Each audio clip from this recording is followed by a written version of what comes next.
भाई जैसे हम सुन रहे थे कि चाइना बैक कर रहा है टेक्नोलॉजी वाइज ईरान को, तो आपने ऐसा देखा कुछ ईरान में कि चाइनीज़ टेक्नोलॉजी आम लोगों तक भी आ रही है, या कोई एप्लीकेशंस कह रहे हैं कि आम लोगों को ये डाउनलोड कर लो, कोई चाइनीज़ एप्लीकेशन या कुछ भी ऐसा जो आपको लग रहा हो कि हाँ यार ये आम लोगों में भी अब चाइना का इन्फ्लुएंस दिख रहा है? नहीं भाई, ये जो आर्मी वाली चीज़ है ना, वहाँ पे 3 पावर सेंटर हैं। मैंने शायद बताया आपको, 3 पावर सेंटर हैं। एक आर्मी है, एक सुप्रीम लीडर यानी कि इस्लामिक क्लर्क्स, एक प्रेसिडेंट और उसकी कैबिनेट। तो ये जो सारी चीज़ें होती हैं ना, ये लोगों तक नहीं पहुँचती हैं, ये उसी लेवल पे रहती हैं। और ख़ास तौर से इस्लामिक क्लर्क्स और आर्मी IRGC। चाहे चाइना, जाहिर मुझे पता है चाइना भेजता है, वो चाइना ने पूरा सपोर्ट करा है, इवन रशिया ने भी करा है। वेपन्स भेजे हैं, दूसरी चीज़ें भेजी हैं, और ड्रोन भेजे हैं सब। ड्रोन तो भाई, ड्रोन ईरान खुद बना रहा है, रोज़ के 20 ड्रोन बना रहा है। ईरान के पास इतना बारूद है ना, इतना बारूद है भाई, जिसका कोई हिसाब नहीं है। जितनी देर ये अभी सीज़ फायर हुआ है ना, ईरान ने अपने आप को फिर से उतना मजबूत कर लिया है। यूएस तो वैसे ही ऐसा लग रहा था मतलब कुछ कर पाएगा ईरान को, पर कर नहीं पा रहा था। ये हुआ है कि मतलब ज़्यादा कुछ बिल्कुल भाई, पूरा प्रिपेयर्ड थे, ऐसा लग रहा था ईरान पूरी प्रिपेयर्ड है पहले से ही इस वॉर के लिए, क्योंकि कुछ कर ही नहीं पाया यूएस। मैं आपको बताता हूँ ईरान की जो एजुकेशन सिस्टम है ना, उसमें एक बुक है, उस बुक में बच्चों को वॉर के लिए तैयार किया जा रहा है। अच्छा, वो बुक है, मैंने वो पढ़ी, मतलब फ़ारसी में थी, लेकिन मैं जितना देख रहा था उसमें बच्चों को गन्स के बारे में बताया जा रहा है। उसमें बताया जा रहा है कि हम कितने कैपेबल हैं, हमें डरने की ज़रूरत नहीं, हम बहुत पावरफुल हैं। बच्चों को ये बताया जा रहा है कि अगर अटैक होता है तो आपको कहाँ छिपना है। जैसे हमारे यहाँ डिज़ास्टर मैनेजमेंट है, वहाँ वॉर मैनेजमेंट है। तो उसमें एक क्लिप देखी थी मैंने, जिसमें वो अपनी मिसाइल के बारे में बता रहे थे कि हमारी कितनी कैपेबिलिटी है मिसाइल के बारे में।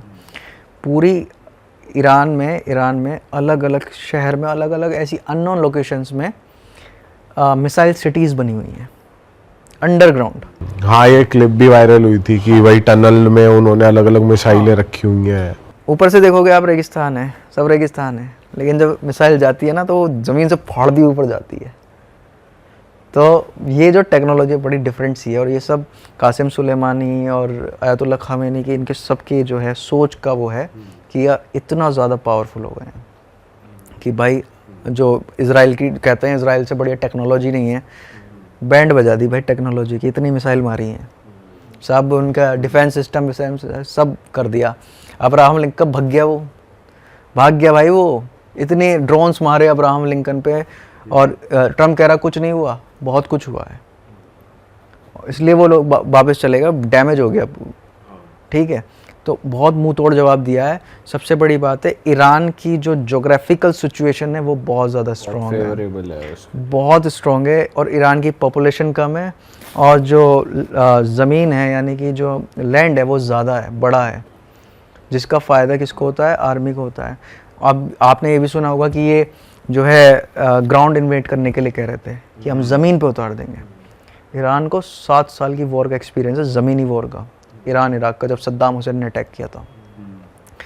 वो ये कह रहे थे कब्र बना देंगे हम। और उनके बंकर्स भी तो बहुत ज़्यादा डीप है, वो बंकर, वो मिसाइल्स भी नहीं फोड़ पा रही थी। वो तो उनको पता ही नहीं चल रहा ना, अमेरिका को, इजराइल को, इनकी सिटीज़ कहाँ हैं, मिसाइल सिटीज़। अब पता क्या हुआ, इनको पता लग गया कि भाई हम इनको इसमें तो नहीं हरा सकते। तो फ्रस्ट्रेशन में क्या करा उसने, मैं आपको बताता हूँ। मेरे फादर इन लॉ हैं, उनका यार जो वैसा आता है जिसमें खाना स्टोर होता है, ऐसे गोदाम से, उस पर मिसाइल मार दी। अच्छा, जिस दिन उस पर मिसाइल मारी है, मेरी वाइफ का कज़न बाल बचा है। मुझे ड्रॉप करके बस वो भी उसी ऑफिस में है, मुझे छोड़ के बस वो ऑफिस गया ही था। वो तो अच्छा था, हम जो है ये गैदरिंग देखने के लिए चले गए, तो हम जाम में फंस गए। मेरे ख्याल से 50 मीटर की दूरी पे था वो कार से, और अटैक हुआ उस गोदाम पे। इसकी कार गई पीछे, बिल्कुल मतलब पलट ही गई उसकी कार, ये समझ लो। और बहुत बुरा डर गया ये, क्योंकि ये वहीं गवर्नमेंट्स के जो फ्लैट्स होते हैं उसमें रहता है। अब ये निकला, इसने देखा पूरा का पूरा गोदाम, और गोदाम में क्या है, कोई वेपन नहीं थे, फूड आइटम्स था। तो ये फ्रस्ट्रेशन में है, क्योंकि इनको पता ही नहीं लग रहा है कि यार कहाँ से कहाँ तक डिटेक्ट करें।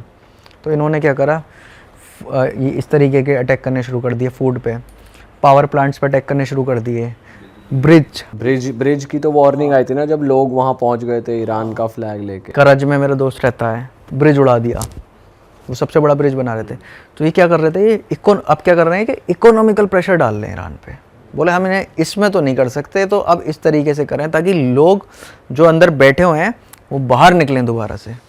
लेकिन इनका मैनेजमेंट इतना तगड़ा है, इन्होंने पहले से ही अपने रोज़ ही रोज़ उनकी गैदरिंग हो रही है, नारेबाजी हो रही है, फ्री में चाय खजूर बटर हम भी खा लेते थे तो ये सारी चीज़ें ईरान ने मेंटेन करी हैं। और अब ये जो वॉर करेंगे ना, मैं आपको लिख के दे रहा हूँ, अब भी ये मिसाइल और ड्रोन में नहीं हरा सकते उसको। तो ये क्या करेंगे, ये उसके पावर प्लांट्स उड़ाएंगे, बिजली ख़त्म हो जाएगी, ठीक है। ये उसके जो है जहाँ से ऑयल निकलता है उस तरीके की इंडस्ट्रीज़ को ये उड़ाएंगे, कंपनीज फैक्ट्रीज़ को उड़ाएंगे, ताकि लोग परेशान हों। और जब लोग परेशान होंगे तो गवर्नमेंट के ख़िलाफ़ आएंगे। अभी इनकी प्लानिंग यही है, वरना अभी रुकने नहीं वाली वॉर नहीं रुकने वाली, क्योंकि ईरान ने एग्रीमेंट के लिए मना कर रहा है, आपने पढ़ा होगा, क्योंकि वो कह रहा है कि हम जो है दबाव में नहीं करेंगे साइन कुछ भी, ठीक है। और उसने शायद एनरिचमेंट देने के लिए बोला है, लेकिन उसने ये बोला है कि हम लैब बंद नहीं करेंगे अपनी। ये कह रहा है लैब भी बंद करो, मिसाइल फैसिलिटीज़ भी बंद करो, मतलब टोटल सरेंडर मांग रहा है अमेरिका। ईरान ने मना कर दिया है कि टोटल सरेंडर तो हम नहीं करेंगे।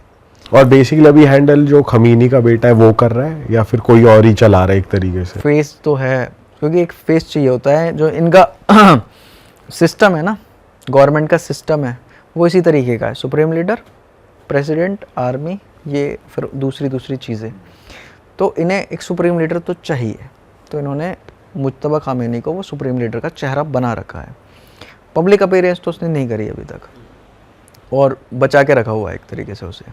तो एक महीने तक आपका डेली रूटीन अगर मैं समराइज़ करके पूछूं तो मोस्टली अंदर ही निकला है पूरा टाइम? हाँ, अंदर ही निकला है। तो मतलब डर था आपके मन में जब घर में रहते थे तो? हाँ, उस टाइम देखो, मैं अपनी बात बताऊँ, मैं सच में नहीं डरता था। ऐसी नहीं मैं शेखी मारने वाले, मैं सच में नहीं डरता था, क्योंकि मुझे ये पता था कि अटैक्स कभी भी सिविलियंस पे नहीं होंगे। और वैसे भी जो हमारी बिल्डिंग थी यार, वो शहर से थोड़ा सा बाहर थी, तो हम तो बहुत सेफ थे। इवन हमारे पास दूसरा ऑप्शन भी था, फाइज़र के फादर का बाग है, बाग बहुत अच्छा बना हुआ है, उसके अंदर कॉटेज बनी हुई है, तो हम वहाँ पे जा सकते थे। और उसकी जो है दादी नानी का घर भी बहुत दूर था, एक टाउन में, छोटे टाउन में, तो हमें कोई दिक्कत नहीं थी, हम तो कहीं भी जा सकते थे। तो मैं बिल्कुल नहीं डरा। बट हाँ, मैं जब भी मुझे पता लगता था, मेरे फ्रेंड्स भी थे उस शहर में, तो किसी ना किसी के घर के आसपास ज़रूर हमला होता था। अच्छा। और वो आवाज़ आती थी ऐसी कि आपको पता लग जाएगा कि भाई कुछ बड़ा ही चीज़ फटी है। तो लोग, एक बार मैं आपको बताता हूँ, एक पुलिस स्टेशन पे हमला हुआ था, मैं उस टाइम इनकी दादी नानी के यहाँ पे था, नौरूज़ के लिए। उसमें 40 लोग मर गए थे, नॉर्मल सिविलियंस। मस्जिद थी पास में, पुलिस स्टेशन था पास में, 40 लोग मरे थे उसमें, औरतें, बुज़ुर्ग, जो भी बच्चे वगैरह सब मरे थे। सिविलियंस डेथ भी बहुत हुई हैं, ठीक है। इसमें एक चीज़ और मैं बता देता हूँ, देखो वहाँ पे ना इंडियंस जो है ना, इंडियंस वैसे नहीं है जैसे दूसरी कंट्रीज़ में है, स्टूडेंट्स के रूप में ज़्यादा हैं, और फैमिली वाले तो खैर कोई रुकेगा ही नहीं वहाँ पे। और जो इंडियंस है वो पोर्ट पे हैं, अपने जो नौकरी वगैरह कर रहे हैं। जो स्टूडेंट्स हैं, उन स्टूडेंट्स में सबसे ज़्यादा स्टूडेंट्स जो हैं वो कश्मीरी हैं, ठीक है। अब जब ये वॉर शुरू हुई तो एक एप्लीकेशन है बैले, उस पर डिफरेंट ग्रुप्स बने कनेक्टिंग स्टूडेंट्स और अपडेट करने के लिए। तो ऐसे बहुत सारे ग्रुप्स बने, एम्बेसी का ग्रुप बना कि हम किस तरीके से इंडियंस को निकाल सकते हैं। निकलने को मैं भी निकल सकता था, लेकिन मैंने सोचा कोई फ़ायदा नहीं है।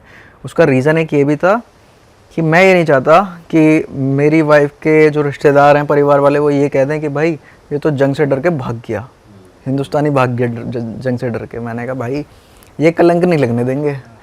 मैंने कहा तुम्हारे साथ हूँ, कुछ भी हो तुम्हारे साथ ही रहूँगा जब तक वॉर ख़त्म नहीं हो जाती, ठीक है। ये मैंने पूरा कमिटमेंट दे दिया था। उसके पिताजी ने कहा मुझसे कि Sam you can go, it's easy, war is about to start, so I said live together die together. वो भी तो चेकिंग कर रहे थे, जाओगे नहीं जाओगे।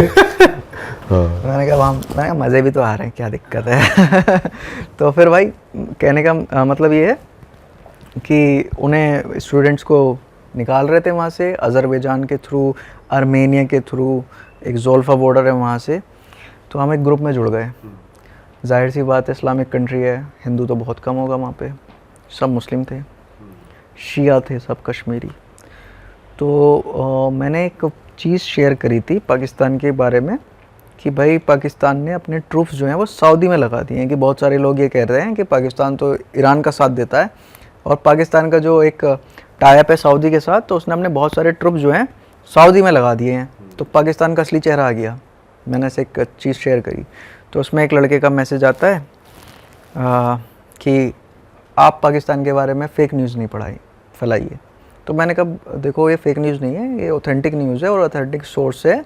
If you are Pakistani you can check it. उसने कहा sorry brother but I am not Pakistani, I am from Indian occupied Kashmir. अच्छा, इंडियन ऑक्यूपाइड कश्मीर। मेरा दिमाग हिल गया। मैंने कहा भाई I don't want to argue with you but for your better information there is nothing like Indian occupied Kashmir, there is just one Kashmir which is a part of India. हाँ, और अगर तुम पाकिस्तानी प्रेमी हो तो ये तुम्हारा पर्सनल मैटर है, और अगर तुम्हें ऐसा लगता है कि इंडियन ऑक्यूपाइड कश्मीर है so you can surrender your passport at embassy with respect. ठीक है। अब ये चीज़ बढ़ते बढ़ते बहस शुरू हो गई उसमें, और उसने मुझे पर्सनल मैसेज करा और उसने कहा कि जो मैं आपको बता रहा हूँ, और ये एक कश्मीरी की सोच नहीं है, ये वहाँ जितने कश्मीरी रह रहे हैं मुझे ऐसा लगता है सबकी सोच है।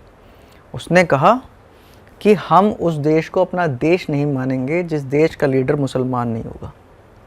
बताओ तो कितनी घटिया बात है। ठीक है, मैंने उसका स्क्रीनशॉट ले लिया, मैंने कहा आगे कभी यूज़ करेंगे इसे। ठीक, उसके बाद उसको लगा कि यार ये ईरान में रह रहा है, मैंने फ्लैग के साथ फ़ोटो पे मैंने कहा ये भी यही होगा, उसको मेरे बारे में पता नहीं था। तो फिर उसने शुरू करी बातें। फिर उसने ये बोला कि तुम्हें कुछ नहीं पता कश्मीर में क्या हो रहा है, आर्मी ने कितने लड़कियों के रेप करे इंडियन आर्मी में, और पाकिस्तान हमारा भाई है, पाकिस्तान हमारा ये है, पाकिस्तान। मैंने सारे स्क्रीनशॉट शेयर कर लिए। मैंने कहा भाई तू टेररिस्ट है और तू एंटी नेशनल है और तेरे खिलाफ कार्रवाई होनी चाहिए और मैं खुद करूँगा। तो उसके बाद एक दूसरा लड़का बिहार का, वो मेरे पैसे वैसे ट्रांसफ़र कराता रहता है, मेरी उससे बात हुई तो वो सुन्नी है। उसने कहा भाई ये एक ऐसा कश्मीरी नहीं है, ये सब कश्मीरी ऐसे हैं। जब हमें क्लास में खड़ा करते हैं तो पूछते हैं from which country you are, हम कहते हैं इंडिया, और जब इनसे पूछते हैं ये कहते हैं कश्मीर। इनकी सोच देखो आप। मैंने अगले दिन एम्बेसी कॉल करी, अभी मेरे पास रिकॉर्डिंग है। मैंने कहा इमरजेंसी नंबर पे, तो बोले क्या आपका क्या कंसर्न है, क्या इशू है। मैंने कहा सर मेरा कोई इशू नहीं है, I am a responsible citizen of India and this is my duty to inform you about such element which are anti-national and which are threat to our national security। क्योंकि भाई ये वही लोग हैं जो पहलगाम में टेररिस्ट को एंट्री कराते हैं। ठीक है, मैंने ये सारे उनको शायद शेयर करें। मैंने कहा sir please I request you put all these Kashmiris under surveillance, क्योंकि इनको कोई भी ईजिली पाकिस्तानी मैनिपुलेट कर सकता है। ईरान के अंदर बहुत पाकिस्तानी हैं और ईजिली भाई, क्योंकि अब ये लोग क्या कर रहे हैं, ईरान से वापस जा रहे हैं। ठीक है, वापस जा रहे हैं तो बहुत थ्रेट है भाई वो ईरान में। मैंने चांस बिल्कुल चांसेस है। मैंने कहा sir I don't want that another Pahalgam happen. I am very much loyal to my people, और मैं ये कभी नहीं चाहूँगा कि मेरे इंडियंस के साथ कुछ हो जाए, और आप इसके खिलाफ एक्शन लीजिए। भाई एम्बेसी ने कहा आप मुझे भेज दो। उसने बंदे ने बोला अधिकारी होगा कोई, क्या सर भेज दो, मैं ऊपर अथॉरिटी को भेज दूंगा। मैंने कहा ठीक है, और आप इनसे कांटेक्ट मत करना, क्योंकि वो मुझसे कह रहा था वही इंस्टाग्राम वाली बात, लोकेशन भेज। अच्छा लोकेशन भेज। हाँ। मैंने कहा भाई तू मत पड़ मेरे चक्कर में। ठीक है, कह रहा तू इंडिया में कहाँ से है, वहाँ की लोकेशन भेज। अच्छा, मैंने कहा वो ईरान के पुनीत सुपरस्टार तो मैंने कहा इंडिया में तो भाई मुझे मिल भी गया ना, तो पता ही नहीं कि तेरा क्या होगा। मैंने कहा मुझे जो करना था मैंने कर दिया और तू अपना काम कर। फिर अगली बार सेम ग्रुप में पाकिस्तान ने अफ़गानिस्तान में अटैक किया था, जहाँ पे बच्चे मरे थे और कुछ स्टूडेंट्स मरे थे। तो मैंने वो पोस्ट करा, मैंने कहा कि भाई बच्चा ईरान का भी वही है, बच्चा गाज़ा के भी वही है और अफ़गानिस्तान का भी वही है, लेकिन अफ़गानिस्तान के बच्चों के लिए लोग क्यों नहीं रो रहे हैं? सिर्फ इसलिए क्योंकि इस्लामिक कंट्री पर अटैक कर रही है। अगर नॉन इस्लामिक कर देगा तो तुम छाती पीट लोगे। तो उसने नीचे लिखा पाकिस्तान जिंदाबाद, और पाकिस्तान ने बहुत अच्छा करा। उसी बंदे ने मेरे पास स्क्रीनशॉट है भाई, कि पाकिस्तान ने बहुत अच्छा करा और पाकिस्तान को ऐसा ही करना चाहिए। तो मैंने कहा अरे वाह भाई ये किस तरीके के ब्रेन वॉश्ड हैं भाई, ये तो बहुत बड़ा थ्रेट है भाई, कंट्री बहुत बड़ा थ्रेट। और मेरा फिर पता क्या मन करा कि मैं दोबारा एम्बेसी को कॉल करूँ, कहूँ कि या तो आप कुछ करो, नहीं तो मैं इसके खिलाफ FIR करवा दूँगा। फिर मेरे दिमाग में आया कि भाई तू रहने दे भाई।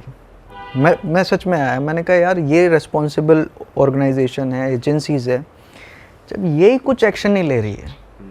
और फिर मैंने उस बंदे से बात करी, बिहार का था, कह रहा है एम्बेसी कुछ नहीं करती है। अच्छा, मेरा काम था, जो मेरी ड्यूटी थी वो भाई मैंने निभा दी। अब मैं तो लड़ नहीं सकता ना जाके, और क्योंकि मैं फैमिली वाला हूँ ना, मैं चाहता कि मेरी दुश्मनी हो वहाँ पे, ठीक है। यहाँ से ही बहुत कुछ भुगत के गए हम लोग, तो मैं नहीं चाहता वहाँ पे भी मेरी दुश्मनी हो। तो जो मेरी ड्यूटी थी वो मैंने दे दी। अब ये काम है एजेंसी का कि वो उसको उठाती है, इंटेरोगेशन करती है, उसका पासपोर्ट रद्द करती है। कम से कम उसका पासपोर्ट तो रद्द कर दे। ये तो एंटी नेशनल एक्टिविटी है ना, सीधी सीधी, लेकिन कुछ नहीं करा। क्या पता भाई अभी कुछ एक्शन हो या सर्वेलेंस में हो। क्या एक्शन हो मुझे तो लगता नहीं है। वो और मज़े की बात पता है क्या भाई, वो ट्रैवल एजेंसी चला रहा है। अच्छा, वो स्टूडेंट भी है और एजेंसी हाँ, एजेंसीज भी चला रहा है। बहुत सारे स्टूडेंट ऐसा पार्ट टाइम करते हैं, मनी ट्रांसफ़र करवाता है, कन्वर्ट कराता है।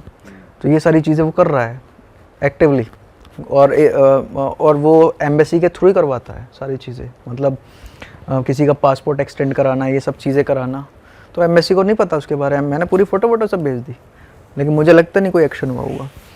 तो ये एक तबका है ईरान के अंदर जो कि हमारे देश के लिए थ्रेट है। ये चीज़ मेरे बतानी बहुत ज़रूरी थी। और इनके लिए भाई ईरान बहुत बढ़िया, मतलब इनके लिए ईरान इनका देश है, लेकिन इंडिया नहीं है।